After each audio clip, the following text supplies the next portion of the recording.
প্রিয় বন্ধুরা, আজকের ভিডিওতে আমি আপনাদের জানাবো যে মৃত্যুর পর কিভাবে নরক যন্ত্রণা থেকে মুক্তি পাবেন। তো চলুন দেরি না করে ভিডিওটি শুরু করা যাক। পরীক্ষিত মহারাজ বিভিন্ন প্রকার নরকের বর্ণনা শোনার পরে জানতে চাইলেন কিভাবে মানুষ নরক যন্ত্রণা থেকে উদ্ধার পেতে পারে। উত্তরে শুকদেব গোস্বামী বলেছেন, অবশ্যই জীবকে এ ব্যাপারে সতর্ক হতে হবে, তার নিজের কর্মফল নিজেকেই ভোগ করতে হবে। বিভিন্ন ধরনের পাপ কর্ম রয়েছে, শ্রবণ, বাচিক, দর্শন, মানসিক, যে কোনো ভাবে পাপ হতে পারে। যেমন আমি এই মানুষটিকে হত্যা করব, শুধু পরিকল্পনা করলাম, মানসিক পাপ হলো। কারণ ঈশ্বর অন্তরে বিরাজমান সাক্ষী রূপে। আমরা যখন কোনো কিছু খারাপ চিন্তা করি, অনুভব করে ইচ্ছা করি, তখন তার ফলও ভোগ করতে হয়। একটি বইয়ে পড়েছিলাম, কোনো কুকুর যদি রাস্তার লোককে দেখে ঘেউ ঘেউ করে আর লোকটি যদি ভয় পায়, আমেরিকার আইন অনুসারে সেটি কুকুরের মালিকের অপরাধ, কারণ কুকুরটি একটি পশু, তাই সে দায়ী নয়। তেমনি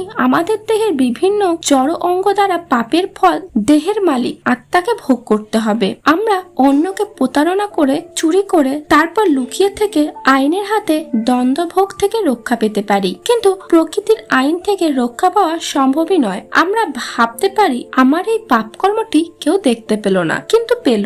সূর্যদেব, চন্দ্রদেব, পবনদেব, অগ্নিদেব, ধরিত্রীমা এবং সবশেষে অন্তর্যামী পরমাত্মা। আজ বিশ্বাস হচ্ছে না, মৃত্যুর পর যদি যমলোকে যেতে হয় সূক্ষ্ম দেহে অর্থাৎ আত্মা রূপে, আপনি হয়তো কোনো পাপ কর্মের কথা ভুলে যাবেন, কিন্তু এই সমস্ত দেবতারা তখন সাক্ষী দেবে। ভাগবত পড়ুন, সব জানতে পারবেন। মানুষ এখন পরজন্ম বিশ্বাস করে না, নরককেও না, কারণ তারা এগুলো এড়াতে চায়, কিন্তু এগুলো এড়ানো সম্ভব নয়। ইহা কঠোর বাস্তব। অন্তর্যামী শ্রীকৃষ্ণ সব দেখছেন, আমরা যা কিছু ভাবছি, যা কিছু করছি সব। গীতায় তিনি বলেছেন, মর্ত স্মৃতি জ্ঞানম পোহনং চ।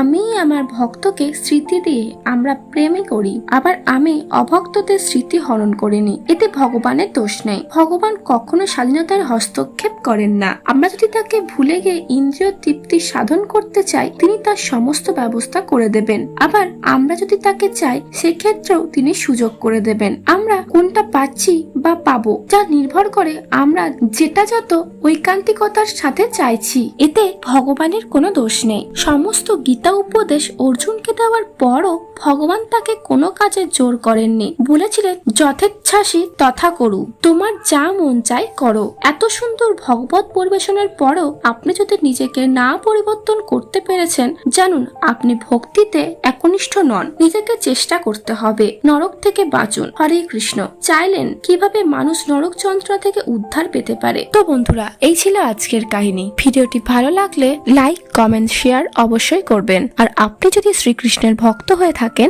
তবে কমেন্টে একবার জয় শ্রীকৃষ্ণ অবশ্যই লিখবেন।